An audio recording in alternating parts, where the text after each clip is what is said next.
Are Bitcoin whales manipulating the markets? Let's talk about that.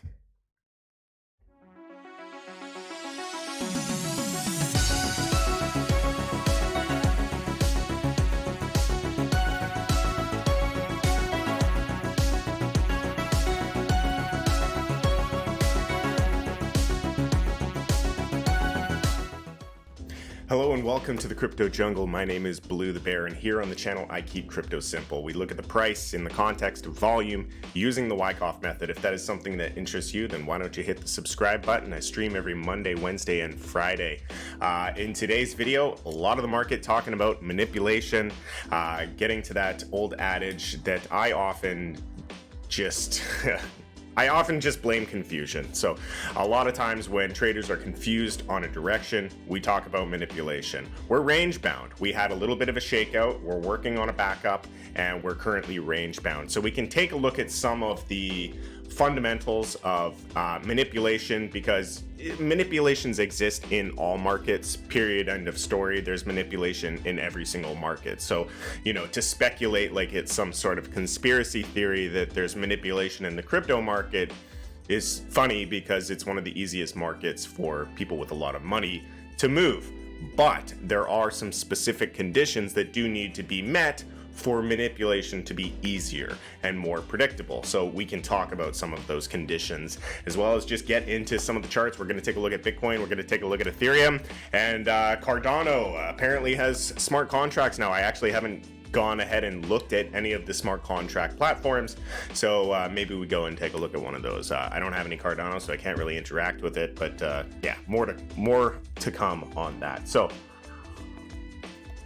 manipulation. Let's get into the gameplay here. Let's talk about open interest. So most of the manipulation that happens in cryptocurrency, forex, all of these markets, it's more so in the realm of leverage. Long-term spot holdings over time, big swings are very hard to manipulate. You can manipulate the price day to day, but you can't really manipulate the trend of supply and demand. So if you are playing with high leverage, you are a target. Now, certain conditions do need to be met for there to be market manipulators or market makers, or whatever you want to call them, Bitcoin whales, whatever, to see an opportunity. Now, where we are currently is a kind of split market. We're kind of even. If we look at some of these things like open interest means the amount of long or short positions total. We don't have a high amount of open interest. We already had our shakeout where the open interest is high. The leverage was flushed out of the system. We are now at low open interest. If we take a look at the funding rates across different exchanges, bit of a split market. We have a lot that are still long, meaning that most of the traders are long, and we have a lot of other exchanges where the net trader in that exchange is short. So split market, hard to have manipulation. Same thing with the open interest on the perpetuals. Funding rate is just low. It's really close to zero, which is showing just an equilibrium, which is good. It's a fair market in those conditions. And overall, it's just kind of split. Now, since we're on the topic of on-chain, we can go and take a look at a contributor of the supply and demand that is going to be favorable for those who are in these longer positions, these longer, spot holding positions where you're more or less immune from the manipulation. And that is the supply on exchanges. So where do people buy their coins? Actually, more importantly, where is the price decided? Where price is decided is on the exchanges. Okay, so the order book on the exchange at Binance, the order book at Coinbase, all of those order books are what are going to dictate the price of an asset. So the exchanges are in charge of price, and there's less and less supply on these exchanges. You can see every one of these exchanges is losing more and more Bitcoin. People are buying the Bitcoin and taking it away. They're taking it off the exchange and therefore off the order book. So the ability for markup or markdown does get increasingly easier.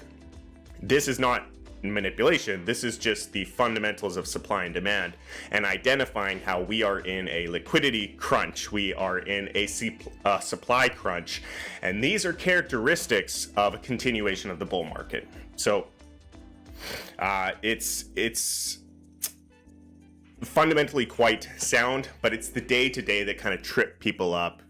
And then you have people like myself who say, hey, you know, my trades are in cash. I'm sitting in a cash position right now.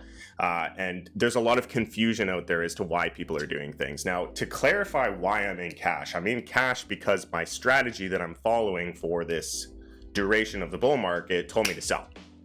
Do I feel that we're going to go up? Yes, but those are my feelings. Those are my emotions. And you need to separate your feelings and separate your emotions from your trading strategy. When you allow emotions to control your trades, you're going to be victimized by the news, by the manipulation, whatever you want to call it. All of these factors that are going to cloud your judgment. If you just live a very factual trading style where if X does this, you do that, if then statements, and you hold true to those, you will protect yourself in a lot of situations. So currently holding a large cash position, waiting for the next signal for a continuation. If we continue to the upside like I feel like we will, then we'll be back bullish. So let's take a look at the charts. Starting out with Bitcoin. Bitcoin on the daily, just got our daily candle close. Good morning if it's morning to you. So, you know, this is part of a reaccumulation after decline schematic. It's looking really good. Structurally speaking, we're holding where we are supposed to hold. Now, we had a wick down to about the $43,000 level. I want to see some candle body closes down in that level. So that's personally what I'm looking for. I want to see the actual candle bodies close down in this level, test appropriately, and turn around. Whereas if any of these candles wick through, I'm going to be a buyer because I believe that the true market value is around this area. So if you get any wicks, if you see any wicks fall below this, I think that would be a good buying opportunity. But again, that would be not a full position. That would just be a probe position, because what I'm truly waiting for is the cross of the 7 EMA back above the 30 EMA. So we got this 7 crossing the 30 here. This is a bearish cross on our custom indicator. If you are a member of the crypto jungle and you are not already set up with this indicator, please DM me and we will get you set up on the indicator. But it's just a EMA array, a series of exponential moving averages that we use to give ourselves, to add to our strategy. So we got the bearish cross on the daily. That is a risk off type of situation. If the price does continue to the upside, that will drag the EMA up and we'll be back on. It'll be game on. So that's what we're currently waiting for to get back into the bullish posture. Wave is green, good. You know, we have a lot of things that are showing us bullish continuation, both fundamentally and structurally with the test. It's just unfortunate. This is not what I wanted for my trade, but it is what it is. I have to follow the strategy. So currently in cash against my will. So yeah, things are looking really good. If we take a look at Ethereum, similar structure, similar posture. It's looking really good. I think if we do get a continuation and a break of the all-time high in Bitcoin, Ethereum is going to be a very strong performer move for the duration of this bull cycle. How long do I think the bull cycle is going to go on for? Really hard to say. My targets are kind of end of year. If it continues longer, it continues longer. I'll let the price candles show me what the reality is when it presents itself. Now Cardano finally got smart contracts as far as I have heard. Let's actually go take a quick look at Cardano. Yeah, Cardano is trending in search. Let's go take a look-see. Cardano.org. Let's see if anything's updated on the website. No matter what it is, always going to happen. Yeah, it never changes. Opinion on XRP. Define opinion. What is your opinion on XRP? And I will I will, you know, we can start a conversation about XRP. I think the chart has potential, but it is a market lagger, and you know, it is under the eyes of the law, which is inhibiting institutional growth and participation. But if you're referring to fundamentals, I think it's useless. Okay, making the world work better for all. Okay, more. It does look like they've updated the website. Maybe not. I don't know. Yeah, so we're gonna have to find some of these projects. I think Sunday Swap is one. So let's see what's going on with Sunday Swap.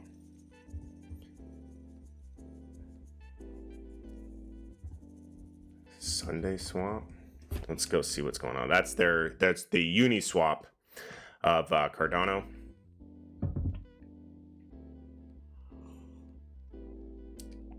Tech update number 13. Weekly technical progress update number 13, September 12th. This week, the front end team worked on internationalization and polishing some of the rough edges, like error pages. Okay. Prototyping wallet integration. Okay, so you can't, and this is what I was talking about, you know, with Cardano. Everybody expects, hey, smart contracts, let's go. The devs have to build. Look, the devs have to build. So the devs at Sunday Swap, they don't have a functioning product because they've just opened the doors where they can start to build and start to develop. So congratulations, Cardano. You have smart contracts. Welcome to the rest of the fucking party.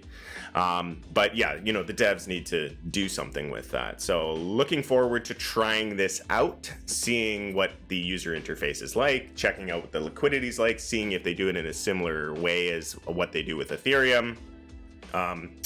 Yeah, we'll have to wait and see what comes with that. But currently, you know, we rallied pretty hard out of this consolidation, currently holding support. If we fail to hold this support, I'd be looking down at $1.80. I do think that there is more supply available than there is demand, because anybody that was going to buy Cardano has bought Cardano. So trying to get those reasons for people to have other incentives to buy this token, they're going to need to present themselves with some of these applications, these decentralized applications that are going to be released moving forwards. Keep an eye on the NFT market. So if Cardano has a NFT marketplace that really starts to become quite hot, pay attention to that, because if you're required to buy Cardano to participate in a hot market, that is going to be a big driver of Cardano. So please be on the lookout for any application that forces your hand into buying Cardano. It's going to be huge.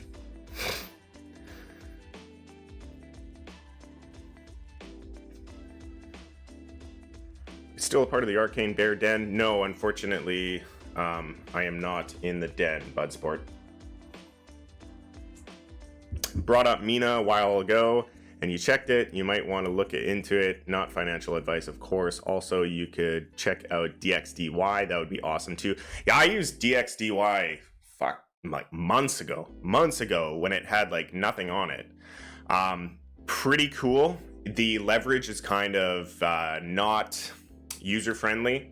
It's a margin, decentralized margin exchange. So it doesn't, if you're used to platforms like Bybit or Binance Futures, where you get to apply the amount of leverage, 10x, 15x, whatever leverage that it is that you're using, it doesn't really behave the same way. It's more like a leverage on your full position. Pretty interesting. It is built on when I was looking at it, it was built on Ethereum. There was quite a lot of gas fees involved with that, and gas is no joke these days. So I'll have to take another look at it. But yeah. Mina. Let's take a look at Mina.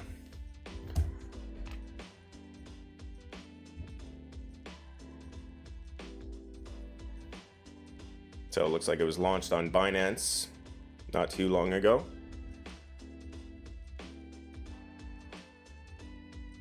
Launched on Binance a month ago. Trending to the upside. I know nothing about Mina. It's too many coins. It's really hard to keep up. We can take another brief look at that. 100x, yeah. You're the target of manipulation, my friend. 100x or die. Okay. Intentional suppression until needed. I guess we can't call ADA vaporware anymore. I disagree. Currently, there's nothing there. So, you know, I can't even confirm if they've actually done it. I'll know that they have smart contracts when there is a smart contract protocol that I can interact with. So, you know, to all those people who think I'm a Cardano hater, I am a fundamental, I like to get hands-on because there's so much shit in crypto. If you can't use it, I'm not buying it. So at this point, I guess I'm going to have to buy some Cardano because I'm going to need some Cardano for the Cardano gas fees to be able to interact with these smart contract platforms. So to all those people that thought I would never buy Cardano, yeah, I'll buy a couple fucking Cardano just to see. Dude, you could get an airdrop.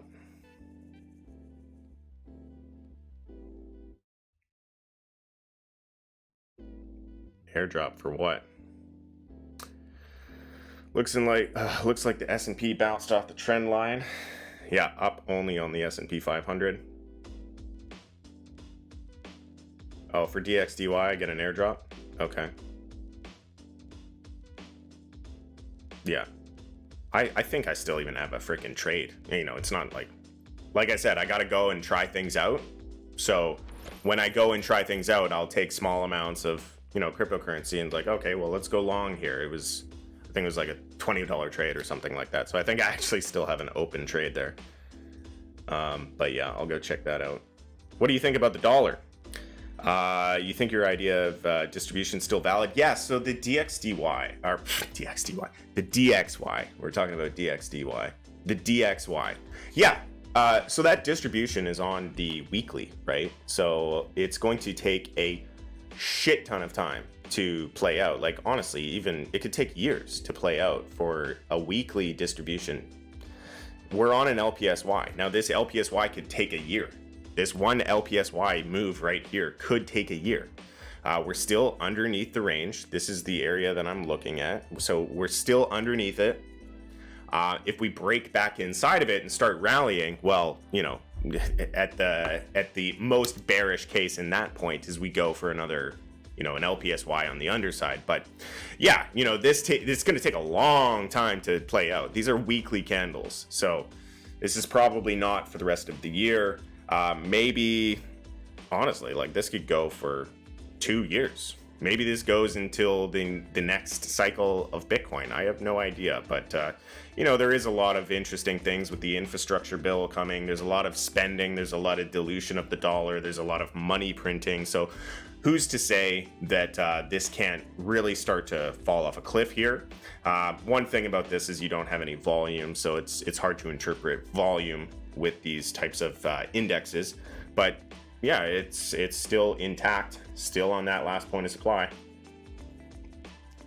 Once we break below 88 cents against all the other currencies, then it'll really start to heat up and head down. But yeah, I mean, this whole distribution from its buyer's climax took,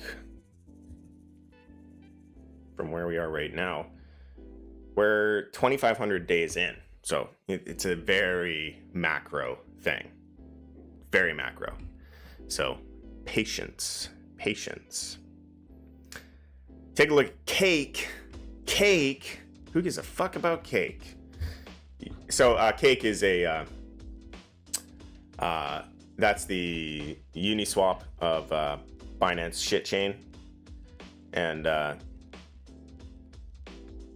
it is required to participate in all of the scams that are on Binance Smart Chain. So we can take a look at cake, but yeah, it's a market lagger. Everything's kind of going up though, right? Like if we have a continuation in Bitcoin, cake will be dragged up with it. The golden days of Binance Smart Chain, I think, have come and gone. You know, we're going to start seeing some other smart contract platforms really start to heat up. It might even be Cardano. We could see Cardano really go nuts as we have, you know, all of these scam projects promising you the world start show up now that they have the opportunity to just permissionless be integrated into a new platform. Also taking a look at Tezos. It kind of does weird price cycles. A lot of people have forgotten about Tezos, so there is some stuff coming down the pipe with its NFT marketplaces. I'm keeping a very sharp eye on the NFT marketplaces, because if the NFT markets really start to heat up, that's going to be where a lot of the volume of the demand for these underlying assets is going to come from, as people are required to buy the underlying asset to participate in these things.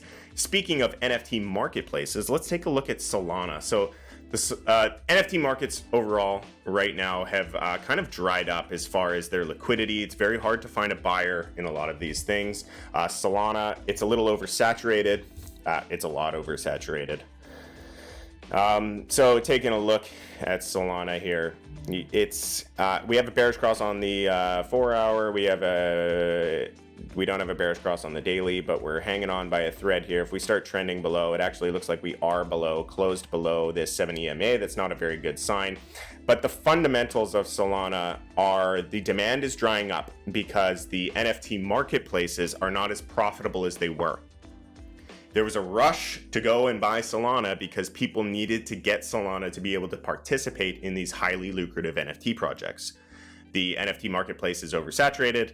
Those projects are often listing below mint price. So, you know, the fun's over for the most part in the Solana ecosystem, at Solana NFT marketplace, at least for now, which is why we got to really pay attention to what's next. What's the next NFT boom? Is it going to be Tezos? Is it going to be fill in the blank. There's a lot of layer ones out there that haven't quite seen their day as far as these NFT follow-throughs, these NFT marketplace booms. So that's definitely something to pay attention to.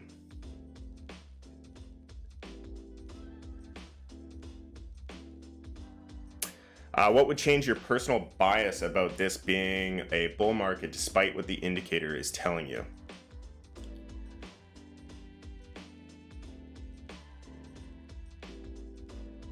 What would change your personal bias about this being a bull market despite what the indicator is telling you? Well, that's why following a strategy is so important, because my bias is related to previous cycles, past history, hopium, wants, desires, dreams.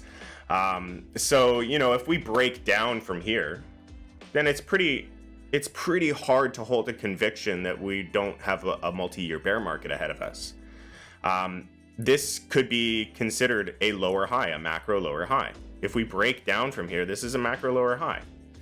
So once there's a confirmed downtrend, and where does it confirm? It confirms when we get below here. So, you know, I'm already out of the position, so I can watch this play out. I'm not going to get a bullish signal as we continue to fall to the downside.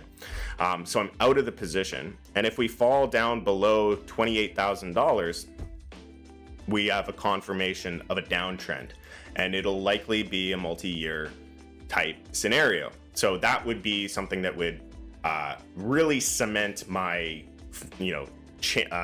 cement the way that I'm thinking about this being a bull market. Right now, I'm just comparing to previous cycles. I'm looking at the trading range and watching a backup hold. I actually thought we were just going to break past the all-time high once we broke 50, but we were carrying a lot of leverage, so I'm also not surprised to see that leverage flushed out of the system. Scare retail a bit, scare them, make them nervous, get them out of their positions, and then we can, carry forwards and have the FOMO return. So yeah, we would just have to start really breaking down here, but I don't care. And that's what's beautiful about following a strategy. When you have something that signals to you and you listen to it, it does not matter. Bullish, bearish, it doesn't matter. I'm safe either way because the signal is going. I can have my own opinions, I can have my biases, but the strategy is going to protect me from myself. So that's why it's beautiful to follow a strategy.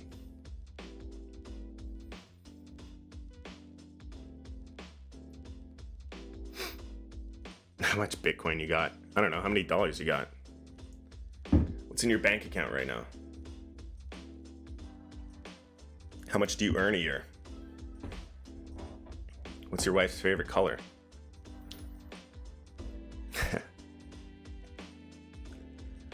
Okay, let's take a look at, yeah, so Solana, as I was saying, I think the demand is drying up. Let's take a look at Tezos. Let's take a look at Tezos, because, you know, I'm hearing whispers in the crypto forest that Tezos has potential in the NFT offerings. Bit of a reaction right now. It's a similar structure from a lot of stuff that we're seeing now. A ton of volume in this area right here. For those wondering, I changed my volume. I've gone away from the monochrome volume and started using this volume spread analysis indicator called VSA volume. I really like it. I try to, you know, reduce the amount of colors I have, just reduce the distractions. But I like when it shows you when things are heating up on the volume. So, you know, anything purple is very high volume. We've got a lot of purple in this area. So there's a lot of activity with Tezos right now. I wonder if there's anything on chain we can take a look at with Tezos.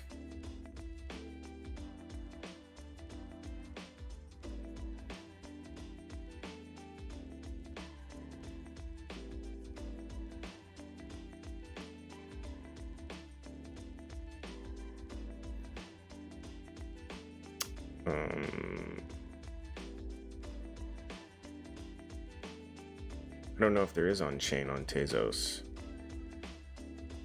I think it's just a lot of DeFi stuff.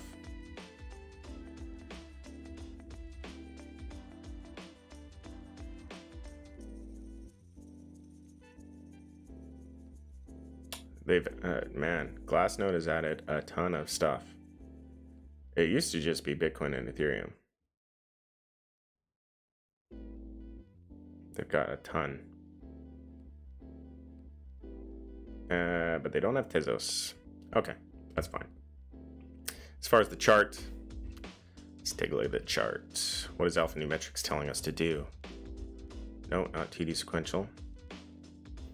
So we've got a bullish cross on the 3-day that will correlate with our bullish cross on the daily. Green wave, it's looking good. You know, Bitcoin is threatening to ruin the party, but it is looking good. It looks like we had a break of this cup and handle structure right here. I would love to see a retest. Love to see a retest down in this area. Let's make that a little brighter. If we could get a retest down to $5 would be amazing. Doesn't look like $5 is going to happen. So let's make it 6, you know, get a retest down here, turn around, reset the RSI, cool off the volume a little bit. That would be ideal. But if we just head out and, you know, break past this all-time high of 840, then it looks like there's definitely some more potential, especially if we start to see, you know, opportunities present themselves in the NFT marketplaces. So I got to go find this marketplace there. I've seen a couple artists start to release NFTs using the Tezos network, but that's different because you can't buy it and resell it. It has to be buying and selling for there to be real opportunity. If an artist wants to sell you something through a blockchain, that's fine. But if you can't grab that NFT, put it into a public marketplace, then that's something different. So I got to do some more digging on that. Are you a digital nomad? I am a digital nomad, yes. Currently in Bali. I'll be in the US at the end of the year. Then I'll be in Canada, maybe, if Canada's worth going to. I'm originally from Canada. And then I'll be in Mexico, and then, I don't know, Portugal. But yeah, I get around.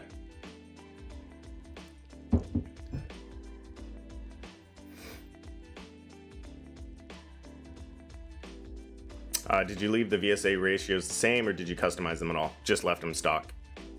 I very rarely mess with indicators. The only indicator that I do change is RSI. because crypto's so volatile, it usually goes way oversold. So I'll drop 30 to a 20, and it also gets way overbought. So I'll raise the 70 to an 80, but most indicators I keep stock. Bullish divergence on Bitcoin. Yeah, I do check the hash ribbons indicator for BTC. If so, thoughts on holding it true? Like it, well, you know, the trade was a successful trade if you bought that. If you bought that, you're up. Hash ribbons is a great signal. So if you bought the hash ribbons, buy on Bitcoin.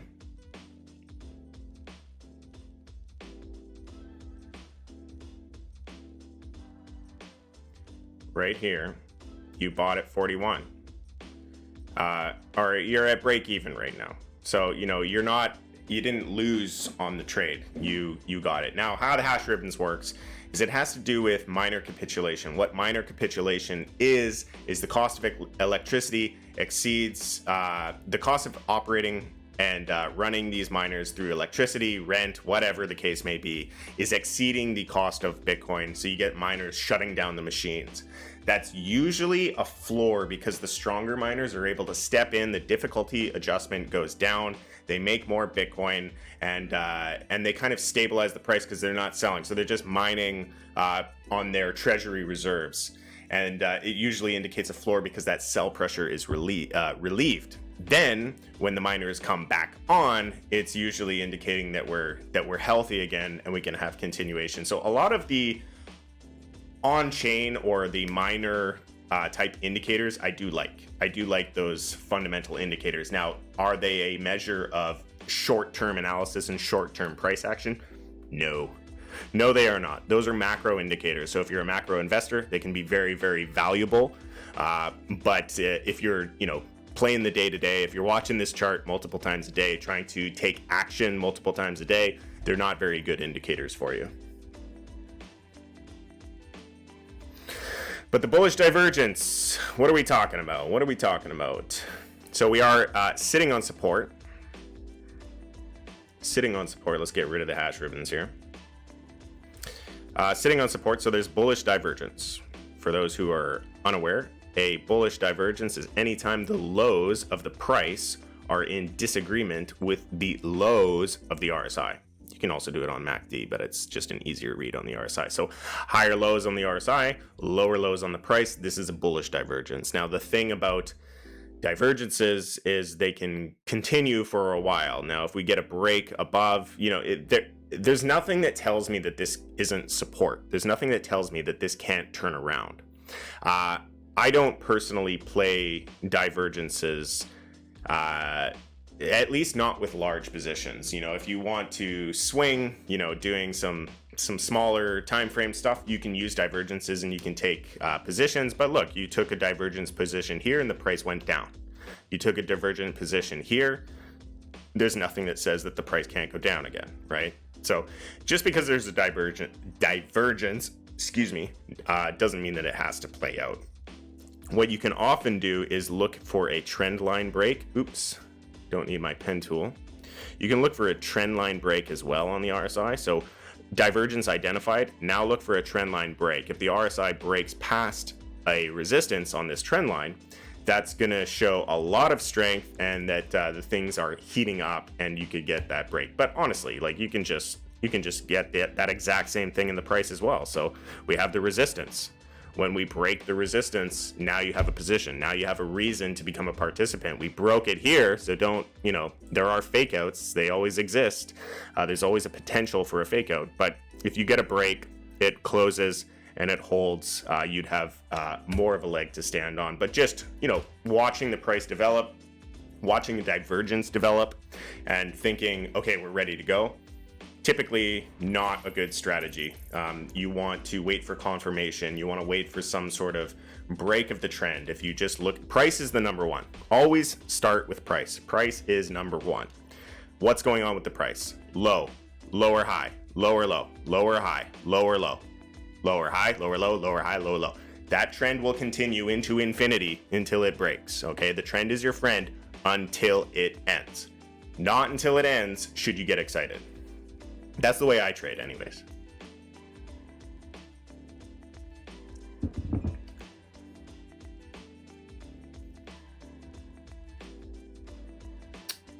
Internet cut out. Have a look at the ETH BTC pairing. Yeah, we can take a look at that. I've been holding Unibright token for a year now. Would you sell it right now? Well, I can't tell you what to do with your trades or investments, but we can take a look at the chart. I think Unibright was getting a little bit, it was gaining some momentum last time I looked at it. UBT? Only on Bittrex. No, I don't see any reason why you would want to sell it. It's trending to the upside. You've been holding it for a year. Volume is low, not great, but there's no reason why this can't continue. You know, sometimes I just let price decide. So have a stop that's in profit, and depending on how bullish you are on Unibright will dictate how close the stop loss is. You know, if you don't want to get stopped out, then your stop loss is going to be far away. If you're not confident in Unibright at all, you might choke it on the close of the previous low. And if it makes a new low, then you're out. You know, you're out in profit, whatever the case may be. So, you know, you can also split it up as well. You can have multiple stops. So I can have an aggressive stop. I can have a medium stop. I can have a hodl stop. You know, whatever you want to do, you can just split things up and do it that way. But I can't tell you what to do with your trade or investment, but it's trending in the right direction. It's going up. Why close something that's going well? Just because some guy on the internet saying that Bitcoin looks bearish or that I'm sitting in cash? That's not a good enough reason. You have to make your own decisions. We're trending up. Okay? You've been holding for a year and we're trending up. That means you bought Unibright at a very, very, very low price, and we are now trending in the direction that you were waiting for a very long time. So don't overcomplicate things. Monthly expenses in Bali are about $1,500 all in. What do you think about the 30-week moving average for investing in general? I've checked it on a bunch of charts and it gave me a good buy slash sell signals. Yeah, okay, so noise filtered. I don't really have many opinions on Tezos because I haven't dove into it. I think the chart is looking like it's in a posture where it wants to break out, but it hasn't done so yet. So, you know, you gotta watch for these breakouts. The market is not in a posture where I think things are gonna get too crazy too quickly. And I don't know anything about the fundamentals of Tezos or the narratives that are being pulled. What do I think about the 30-week? I think, you know, all strategies work and all strategies don't work. What matters is when you have a strategy, follow it, because when you fail to follow it and you introduce something new, you introduce a failed trade. Every single time you add something to the pile, you also add a trade that will fail, because you're starting at square one every single time. You mentioned you've used, I've checked at a bunch of charts and it gave good buy and sell signals. So you've back tested this. Use it. If price goes above the 30-week, become a buyer. Try it out. When it goes below, you close the position, whatever the strategy is that you're looking at. And then be consistent with it. If you notice that there's something significant there, let's go to the 30. Let's go to the week. Let's turn on the alpha matrix because we got the 30 there. So yeah, back here we got above the 30 in price. Fantastic buy signal for Unibright. We would be sitting on 23,000%. So, you know, fantastic buy signal. Use it. And when we cross back down, that would be a hell of a retrace, but you would still be up. You would still be up considerably. So this is, you know, the power of the long swing, the power of compounding returns. You'd still be up. You'd be down 50% from where you are right now, but you would still be up 12,000%. So that's nothing to shake a stick at. It's a good strategy. You know, it's a macro simple strategy. Simplicity is best. Keep things simple. They don't need to be complicated because every indicator works. The only thing that fails is your ability to execute on the strategy. That's the only thing that fails, okay? There is no secret. Everybody's looking for this secret. Everybody's looking for the indicator that works. Like, how many people bought Crypto Cypher? It's that is the most garbage, nonsense, overcomplicated thing. I think he designed it to look as complicated as possible so that people feel as though they don't understand it, so that they have to buy it so that they understand it, so that they have some secret. There's no secret. There's bull markets, bear markets, sideways, and becoming a participant. Be bullish in a bull market, be bearish in a bear market, and when you're sideways, accumulate. Secret revealed.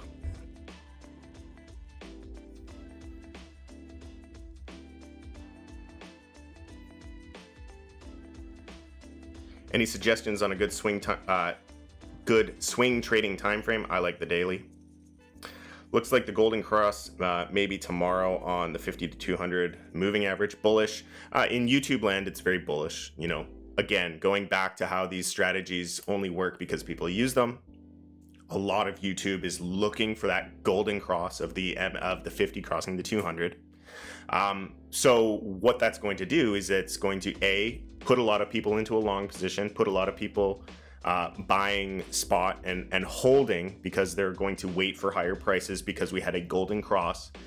So it's going to affect the liquidity on the supply side. So if we continue with the fundamentals that make us bullish and continue with the demand side where the supply is contracting, that can only result in a markup of price. That's just how the order books work. So yeah, I think the golden cross has potential because of the fact that people think it has potential. YouTube is becoming very strong in affecting your strategies moving forwards because we're getting to the end of the bull market. The end of the bull market is one of the most exciting, nonsensical, ridiculous phases of a bull price cycle. And pretty much, and you see it like what happened last night with Litecoin.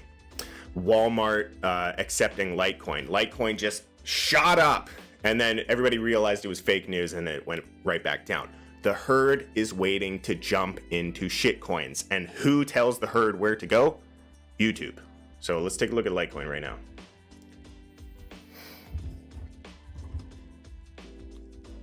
The herd will go where they are told to go.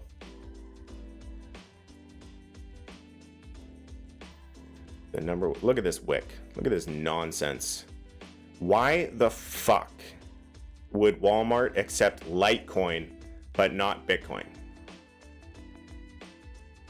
Like, I saw that and I'm like, yeah, that's bullshit. There's no way.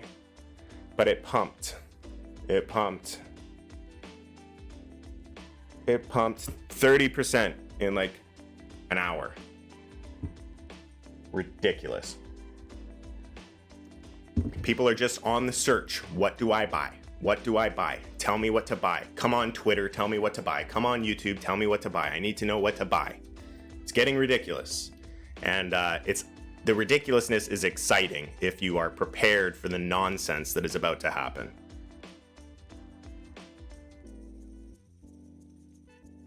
Yeah, there is a free version of Market Cypher. There's people who have copied it, but it's an indicator. They all work. Every indicator works. VSA volume works just like volume. It just makes reading the volume a little bit easier. There's nothing really special about it. And when there is a high volume event, let's go to Bitcoin. When there's a high volume event, the color changes. When it's a low volume event, the color is a low volume color. So blue, low volume color. Green, just moderate volume. Purple, high volume. Orange, increasing volume. Red, high volume as well, but purple is the highest volume. So typically when you're building your trading range, you're going to look for those high volume events at the seller's climax and the automatic rally. So if I'm to draw a trading range on this consolidation, we had the shakeout down to somewhere where we think the seller's climax is. So we can look, okay, we got a purple candle, high volume event, high volume spread. Let's just go and draw a trading range there. So I'm going to go to that wick. Boom. Oops.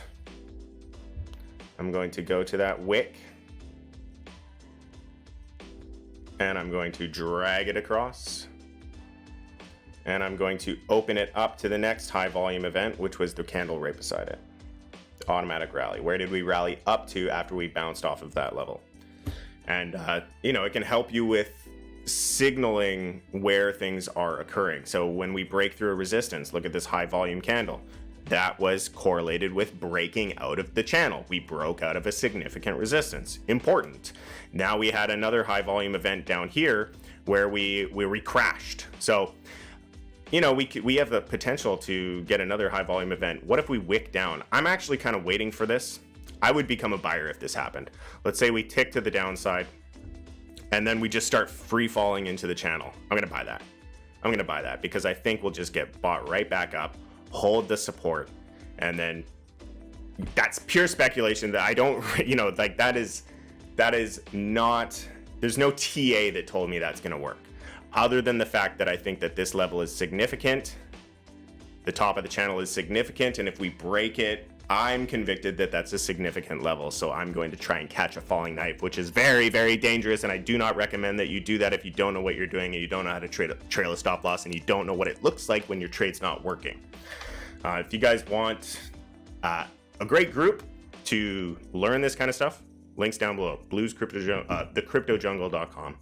50% off your first month if you use the coupon code WELCOME. Take a look at one. One. First of all, it's a fucking garbage shitcoin, along with 95% of everything else in this market.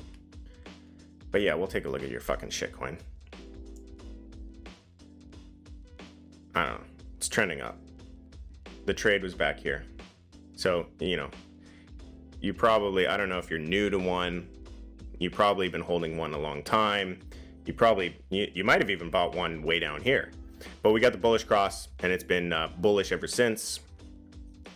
I think it's fucking useless. It's dumb. It's a bunch of people trying to steal your money. But hey, enjoy the good times. Enjoy the good times, because you know, if we do get a continuation of this market, there will be plenty of good times ahead.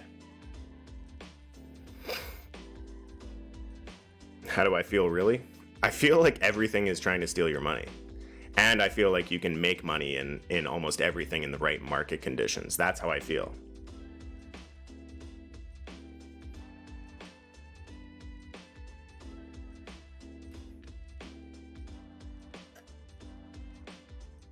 Yeah, it's more, yeah, great point. dYdX says you know, Walmart is more likely to accept Doge than they are to accept Litecoin. I wholeheartedly agree. You know, I don't like Doge, but Doge is available in many, many places, and it's a currency that people are willing to spend. Litecoin is Bitcoin's testnet. It's the test network. And Charlie Lee doesn't fucking do anything anymore. Charlie Lee hasn't done anything since the previous cycle. I can't believe that people buy Litecoin thinking it's a good investment.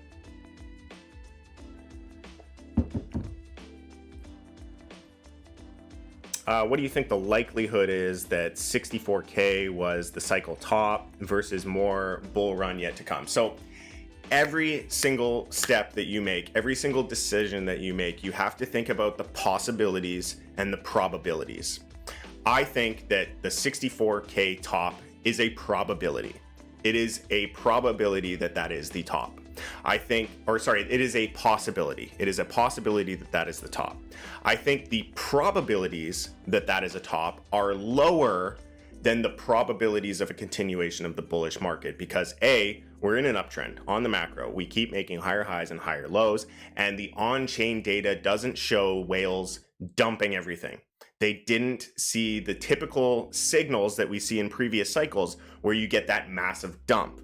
Not only that, but there is more and more liquidity from the exchange, leaving the order book, leaving the supply side dry. So the probabilities that it is not, in my opinion, are higher than the probabilities that that is the market cycle top. We could be wrong. There's always many possibilities and many probabilities. But if I was to look at the data that I have, both on the fundamentals, on the on-chain, and the technical data that's presented in front of me, I feel that the probability of a continuation is higher than the probability that that was the top. So yeah, that's what I think.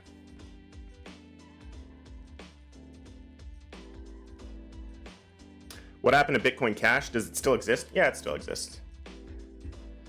Still exists, still doing its thing, its useless thing. And you know, if we do continue the bull market, it'll pump.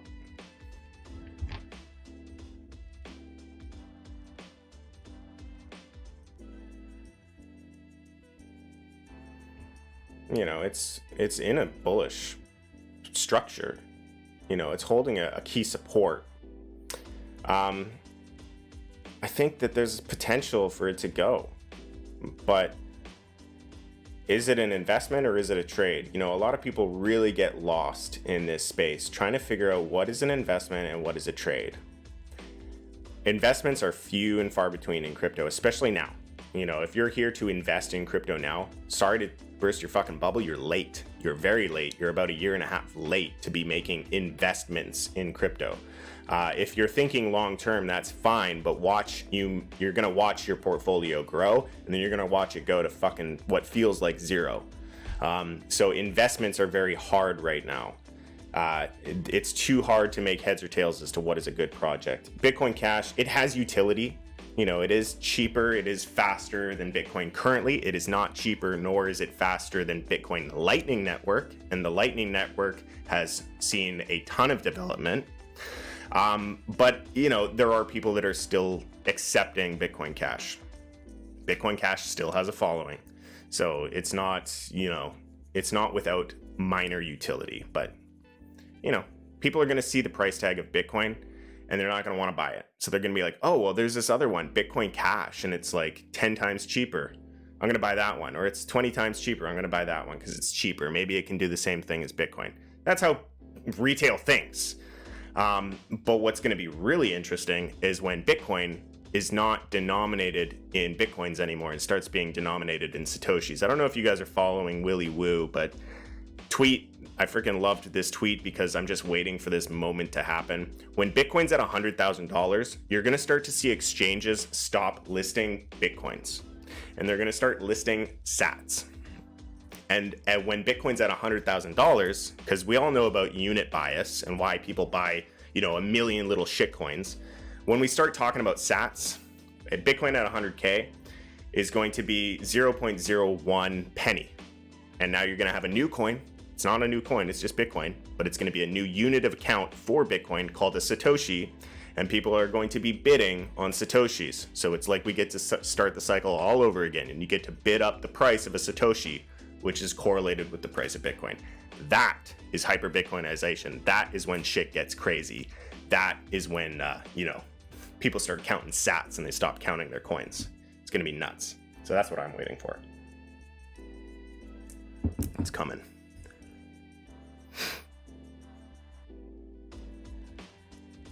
All right, what do we got? All right, that's pretty much it. All right, so if you guys enjoy this content, please leave it a like. Don't forget to subscribe. If you want to share this content with anybody that you know that could find value from it, please do so. If you are interested in joining the Traders Academy, there are links down in the description, or you can just go to thecryptojungle.com. If you don't have an FTX account and you don't have a Bybit account, you qualify for a free month in the Traders Academy. So if you sign up for FTX and you sign up for Bybit, you can go through thecryptojungle.com and sign up through my affiliate links, and we will give you a free month in the group. We also have 50% off your first month if you use the coupon code WELCOME. So there's plenty of opportunity for you to get in. Don't wait, you know, and I'm not just being a fucking salesman here, okay? We're getting to the end. You need a reality check. A lot of people are going to tell you every single reason under the sun why this bull market can go for 10 years. You need to have a level head. You need to learn how to read price action. You need to learn how to interpret the charts. You need to understand the fundamentals of the Wyckoff method and why the price is secular and separate from the fundamentals. Fundamentals are linear. Price cycles ebb and flow. So do yourself a favor. If not even from me, just go get help from someone. if you're new to crypto and you're like trying to figure stuff out and you're in free Telegram groups and shit, you're in the worst place. Free telegrams are the worst place for you to be. Get the fuck out of those free telegrams. It's a bunch of retards for the most part. So, you know, invest in yourself, invest in your education, and we are happy to assist anywhere we can. So anyways, that's my pitch. So, thank you all for joining in. And for those who are in VIP, we will see you in the virtual classroom in about 8 minutes. So without any further ado, I'll just close it out there. So please trade safe. It is a jungle out there. Peace.